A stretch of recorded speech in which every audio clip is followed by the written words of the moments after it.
Palavra da salvação.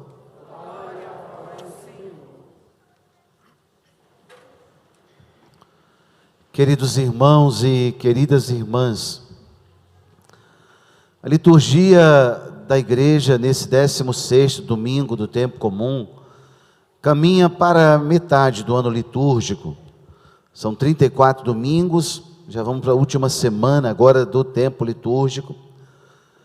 E as duas figuras que aparecem no Evangelho de hoje retratam também duas dimensões da vida da igreja. Uma é a dimensão da vida ativa, do trabalho, do fazer muitas coisas.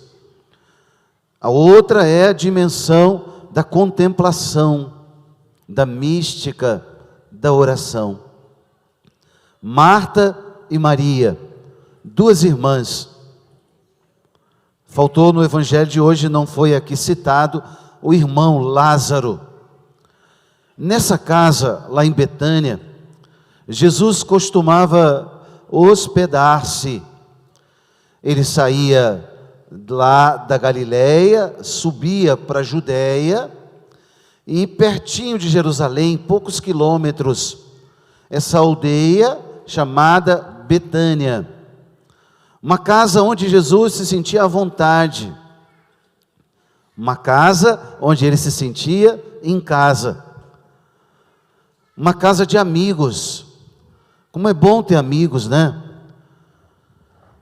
E mais ainda, naquela casa Jesus se hospedou e se hospedava muitas vezes. O texto de hoje disse que uma certa mulher de nome Marta recebeu-o em sua casa. O texto não diz, mas parece ser a mais velha entre as duas irmãs, aquela que organizava as coisas. São Lucas registra no Evangelho que a irmã Maria aproveitou o convidado ilustre e ficou ali sentadinha aos pés dele para ouvir a palavra dele, aprender com o mestre. Não foi boba nem nada, né? Imagina, um convidado daquele, vamos escutar o que ele tem a dizer. A outra, a irmã Marta, estava lá no meio das panelas, agitada. Mas não era só uma agitação exterior de fazer coisas. Era uma agitação interior, de reclamação, de murmuração, de julgamento. Uma agitação interior de querer dar ordens até para Jesus. O texto diz que ela falou assim com ele: olha só, Senhor, não te importas que a minha irmã me deixe sozinha com todo o serviço? Manda que ela me venha ajudar. Olha como o coração de Marta está desfocado, diríamos assim, né? Está sem norte, sabe, uma barata tonta andando para todo lado, fazendo muitas coisas. Às vezes a nossa vida está assim também. A agitação exterior toma conta do coração, e o coração fica agitado. Marta, em outra passagem do Evangelho, ela já havia reclamado muito de Jesus. Quando o irmão dela, Lázaro, morreu, ela começou a reclamar de Jesus. Jesus, mas se tivesse aqui, meu irmão não teria morrido. Por que você demorou tanto? Já 4 dias que ele está aí no túmulo, já cheira mal.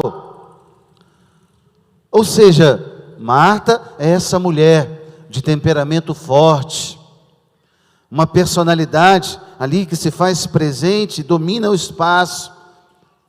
Ela é líder, ela é fazedora das coisas.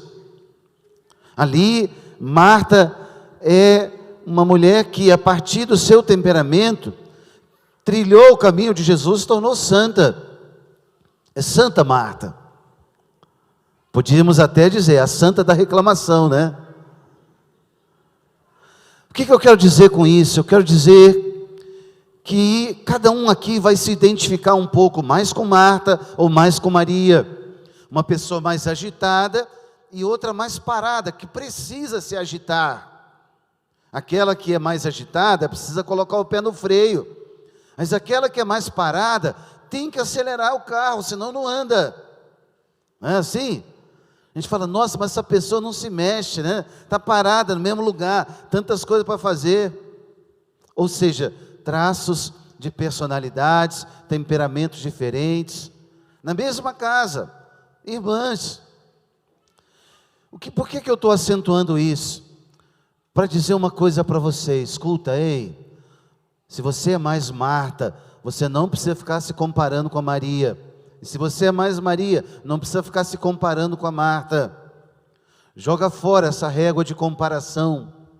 Ela é muito injusta. Cada um é um e ponto. E naquilo que são deficiências, limites, eu preciso melhorar, ok. Mas Deus não vai mudar o meu temperamento, mudar a minha natureza, para que eu seja igual ao outro. Não, Deus não faz isso. A graça supõe a natureza, e Deus trabalha essa natureza, à medida em que eu me deixo trabalhar. Não pode também cruzar o braço e falar, não, eu sou assim mesmo, não vou melhorar muito, esse é meu jeito, e tá bom, é teu jeito, mas tem que melhorar. Está acelerado demais, bota um pouquinho o pé no freio, né? Agora, por exemplo, as crianças, férias escolares, né? Quem sabe um descanso, uma reorganização da rotina. Nós não somos máquinas no automatismo, ligamos o botão e automaticamente. Às vezes a vida é tão agitada que se torna um ativismo estéril. Ou como dizia o Papa Paulo VI, a heresia do nosso tempo, o ativismo. Não tem tempo para nada, nem para descansar, nem para a família, não tem tempo para rezar, para Deus, para a igreja, muito menos. Ah, padre, estou muito ocupado, tem muita coisa para fazer. E você acha que os outros não têm também? Igual a você, tem 24 horas no mesmo relógio. Portanto, Deus vai se utilizar daquilo que é a natureza que Ele nos deu, para nos santificar. Aqui, Jesus chama a atenção de Marta. Marta, Marta, ei, tu te inquietas e andas agitadas por muitas coisas. Uma só coisa é necessária. Ei, Marta, você está dando ouvido a muitas urgências, uma só coisa é necessária. Ei, Marta, você está multiplicando urgências, uma só coisa é necessária. E aí, Jesus aponta para o gesto de Maria. Ele não estava anulando o trabalho de Marta, dizendo, ó, tudo que você está fazendo, não, pelo contrário. Ele devia gostar muito de passar ali, de comer ali uns quitutes deliciosos. Ele devia gostar muito dos cuidados que recebia naquela casa, por isso voltava muitas vezes. Mas olha só, a beleza daquilo que Deus está apontando para nós no dia de hoje. Ei, escuta, preste atenção aqui, Jesus está dizendo para Marta, ei Marta, olha a tua irmã, olha o gesto que ela fez. Presta atenção no essencial, Marta, o essencial da tua vida está passando. Você está no meio das panelas agitada, é ótimo, ok, mas guarda o teu coração, a tua mente, teu coração, teus afetos. E quando o coração está agitado, gente, entra o pecado. Aqui o pecado da murmuração, o pecado da reclamação, o pecado do julgamento, o pecado de se arvorar em juiz do outro.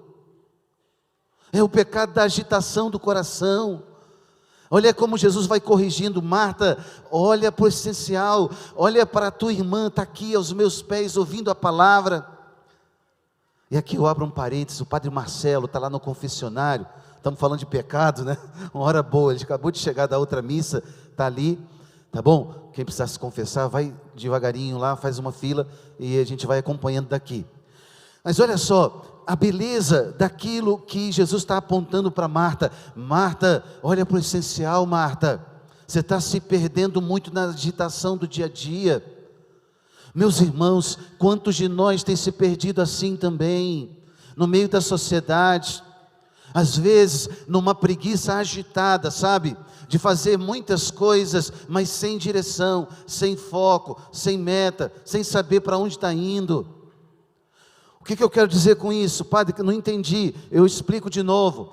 Às vezes a gente está agitado com tantas coisas, é juntar dinheiro, é carreira profissional, é isso, é aquilo, e não tem tempo para nada. Pois reorganiza a tua vida. Coloca Deus em primeiro lugar. Quando Jesus diz no Sermão da Montanha assim, olha, buscai em primeiro lugar o reino, e tudo mais vos será acrescentado. Tudo é tudo. Jesus não estava usando uma figura de linguagem. Busca o reino de verdade, para ver se vai te faltar alguma coisa. Não duvide de Deus. A palavra do cumprimento que Jesus faz para Marta é essa: Marta, olha para tua irmã, ela escolheu a melhor parte, e essa não lhe será tirada. O resto, tudo vai ser tirado. O teu dinheiro, os teus títulos, aquilo que você juntou, as coisas que você guarda, aquilo que às vezes até de forma egoísta você não divide com ninguém, tudo vai ser tirado. Mas tem uma parte que não vai ser tirada: aquilo que é a palavra de Jesus e que Ele semeou dentro da tua alma. Você entendeu? Por isso o dia do cristão começa com a oração. A semana do cristão é domingo, começa com a missa, com a experiência com Deus. É aqui diante do altar que eu programo a minha semana, que eu converso com Deus e olho para as coisas boas que não foram, as coisas da semana que não foram boas, eu peço perdão, e eu recomeço, eu retomo o propósito. Eu olho para minha casa e para os meus filhos, para minha esposa, para o meu marido, para quem quer que seja, e eu começo a organizar as coisas a partir de Deus. Aquilo que eu ouvi de Deus é aquilo que eu vou viver com os homens, com as pessoas, com o dia a dia, com os projetos que eu preciso desenvolver. Mas sem escuta de Deus, você vai ser um barco à deriva no meio do mar agitado do mundo. Deixa eu dizer, querido, nós não somos um barco à deriva. Daqui a pouco vai acabar o combustível do barco da nossa vida, e para onde a gente está dirigindo a vida? Para qual porto? Não sei, para onde, etc. Não, você sabe. A tua vida está sendo dirigida para o porto seguro, que é o céu. A tua caminhada é para o céu. A tua família é para o céu. A tua profissão, teu trabalho, as tuas lutas, teu cansaço é para o céu. Se não for assim, não vale a pena. As canseiras dessa vida, de que valerão a pena? Mas ao contrário, quando você descobre o motivo da tua esperança, aí a coisa toma nova figura. Opa, pera lá. E aí nós entendemos aquilo que São Paulo falou na segunda leitura de hoje. São Paulo está sofrendo, foi apedrejado, preso várias vezes, porque ele está anunciando o Evangelho de Cristo. Mas lá ele está escrevendo para os cristãos, escrevendo as cartas do Novo Testamento, está evangelizando. São Paulo fala assim: olha, eu alegro-me de tudo que eu já sofri por vós. Olha, e procuro completar na minha própria carne o que falta das tribulações de Cristo, em solidariedade com o seu corpo, isto é, com a igreja. Olha como que a fé abre a nossa visão. Ei, escuta, olha como a fé te dá uma visão sobrenatural, você entendeu? Paulo está cheio de tribulação, mas ele sabe que o Senhor, justo juiz, tem para ele a coroa da justiça. E por isso, mesmo que as tribulações nessa vida sejam barulhentas, eu completo na minha carne o que falta aos sofrimentos do corpo de Cristo, que é a igreja. Será que faltou alguma coisa ao sofrimento de Cristo? Claro que não. Paulo sabe que não, mas ele oferece a sua vida com Cristo. Ele oferece. Deus não precisa do seu sacrifício, mas Ele recebe a sua oferta, recebe o seu sacrifício, recebe as suas lutas e une a luta dele em redenção da humanidade. É essa a dinâmica do mistério do reino de Deus. Deus não precisa de nós, mas Ele se utiliza quando generosos nos devolvemos a Ele. Eu completo na minha carne, olha o que Paulo está dizendo, eu completo na minha carne, com sofrimentos, com luta, com dificuldades, o que falta das tribulações de Cristo, em solidariedade com o seu corpo, que é a igreja. E aí, irmãos, Marta e Maria, vai se perguntando diante de Deus, quem você tem sido? Marta e Maria, ei, você que não está arrumando tempo nem para rezar, retoma a tua vida, você não é coisa, você não é um animal só não, você é ser humano, tem uma alma aí para cuidar, aí dentro, trata dela. Sim, não adianta cuidar só da estética, se a alma está suja. Não, crescer em virtude. alcançar aquilo que é a estatura dos filhos de Deus. É essa a nossa luta, ouvindo como Maria a palavra. E aí você vai sair dessa igreja hoje e vai voltar para sua casa e vai dizer para você, para os seus, para as pessoas com quem você encontrar: escutei o que Deus queria me dizer hoje. Aquela missa que o Padre celebrou foi para mim, aquela palavra Deus estava falando comigo. É isso, escutar a palavra, ali aos pés do Senhor, como Maria. E a palavra, ruminando a palavra, ela vai reordenando, aqui reorganizando o meu interior, as minhas decisões e os meus critérios. E aí, terminamos de trás para frente aqui com a primeira leitura, a acolhida que Abraão e Sara fazem na leitura de hoje para esses 3 homens misteriosos. Quem eram? 3 anjos, uma manifestação profética da Santíssima Trindade. 3 misteriosos personagens batem lá na tenda de Abraão. Abraão está lá na porta da tenda, no calor do dia, né? E ele vê aqueles 3 homens, não sabemos quem são, o texto não diz, só diz que misteriosamente Abraão correu ao encontro e prostrou-se por terra. Alguma revelação ele teve ali, algum sinal. Vamos lembrar, capítulo 18 do Gênesis, lá no capítulo 12, Deus tinha falado para ele sair da terra dele, que Deus iria dar uma descendência numerosa, lembram? Mais numerosa que as estrelas do céu. Abraão saiu, foi adiante, e vai passando, ele está indo rumo à terra prometida. Aqui no capítulo 18, está a tenda montada, os animais, os empregados, Abraão com muitas posses, está tudo ali, ele está com a caravana dele. E aí os 3 personagens aparecem lá, quem são? Misteriosamente, ele se prostra diante deles, e ele fala assim: ei, meu Senhor, se eu ganhei a tua amizade, eu peço-te, não prossigas a viagem, como os discípulos de Emaús, fica conosco, Senhor. Fica conosco. E Abraão vai hospedar, vai oferecer hospitalidade. Pega água para lavar os pés, descansa um pouco. Ei, Sara, corre lá, pega uma medida de farinha, prepara uma massa para fazer aí alguma coisa para eles comerem. Ei, chama lá um dos criados, pega lá um bezerro e vamos preparar, bater, porque nós vamos fazer comida para esse povo que está aí. E assim eles preparam. Toma depressa 3 medidas de farinha. Pega no rebanho um bezerro dos mais tenros. A seguida, Abraão foi pegar coalhada, leite, bezerro assado e pôs tudo diante deles. Acolhida. E aí, olha como é que finaliza a história. O que Abraão estava esperando? A promessa, o filho da promessa, o Isaac. Sara, idosa, ele também, estéril, mas a promessa é de Deus. E Deus não pode falhar. Uma vez que Deus prometeu, vai se cumprir, mais dia ou menos dia. A acolhida, a reverência ao mistério e o cumprimento da promessa. Chama Sara, tua mulher. Cadê tua mulher, Abraão? O texto diz: está lá na tenda, respondeu ele. E um deles disse: voltarei sem falta no ano que vem, por esse tempo, e Sara, tua mulher, já terá um filho. As promessas de Deus, elas podem demorar, mas elas se cumprirão ao seu tempo. Nenhuma promessa de Deus a seu respeito ficará sem cumprimento. Você não é um acidente de percurso, que caiu aí jogado no mar da vida e está aí ao léu. Escuta, Deus tem propósitos e desígnios eternos a seu respeito. Como na vida de Abraão e de Sara, mesmo em idade avançada, mesmo humanamente sem condições, Deus não precisa, Ele só precisa do nosso sim.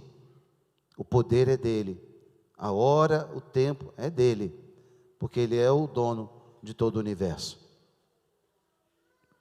Hoje você vai levar para sua casa essas 2 acolhidas, a acolhida de Abraão e Sara para aqueles personagens misteriosos. Prepararam tudo, coalhada, o bezerro, o pão, o leite, o que eles tinham de melhor. Acolhida diante do mistério, a reverência e o cumprimento da promessa. Vence o egoísmo, abre teu coração, acolhida e o cumprimento da promessa. A reverência de Abraão e o cumprimento da promessa. Marta e Maria, a casa, Betânia, reverência, escuta, ela escolheu a melhor parte. Você já entendeu o que Deus quer falar com você nessa manhã? E você vai melhorar a qualidade da sua vida de oração, os teus propósitos com Deus, as tuas devoções pessoais. Para com esse negócio de fazer missa apressada, rozar de qualquer jeito, não tenho tempo, para com isso. Deus não merece o resto, Deus merece o nosso melhor. Abraão pega o melhor dele e oferece para Deus. Marta e Maria, naquela casa, Jesus não passava ali aleatoriamente, passava porque ali era acolhido. Será que Jesus pode ser acolhido na nossa casa? Jesus pode sentar-se à mesa conosco, navegar na internet conosco, ficar à mesa conosco, ou não tem ambiente para Ele aí? Tem casa que acontece isso. Quantas pessoas, às vezes eu chego na casa aí, hoje não pode falar assim, não, o padre está aí, hein? Será que só porque o padre chegou, ou Jesus não pode também estar presente ali? Vamos mudar de conversa porque que fulano é da igreja, muda aí a conversa. Será que é o fulano? Ou Deus pode estar presente aí? A tua casa, em outras palavras, pode ser uma Betânia para acolher Jesus? Ou só o formalismo farisaico, ou lá no templo, com todas as regras? Não, a minha casa é tua casa, Jesus. Entra aqui, vem cá, toma conta, ajuda a gente a decidir as coisas. Ei, Jesus, vamos sentar à mesa, tomar uma refeição. Ei, Jesus, a minha casa pode ser Betânia?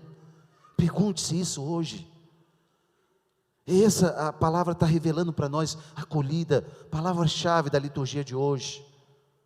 Ou você está muito ocupado, com muita pressa, tem muita gente para atender, Jesus, depois quem sabe eu te atendo. É isso, aquele que te dá tudo. Pensa nisso hoje. Vai para a tua casa, deixa essa palavra fazer barulho no teu interior, e pensa nisso. E aí, com a graça de Deus, vamos viver a beleza dessa palavra nessa semana que está começando. Em nome do Pai, do Filho e do Espírito Santo.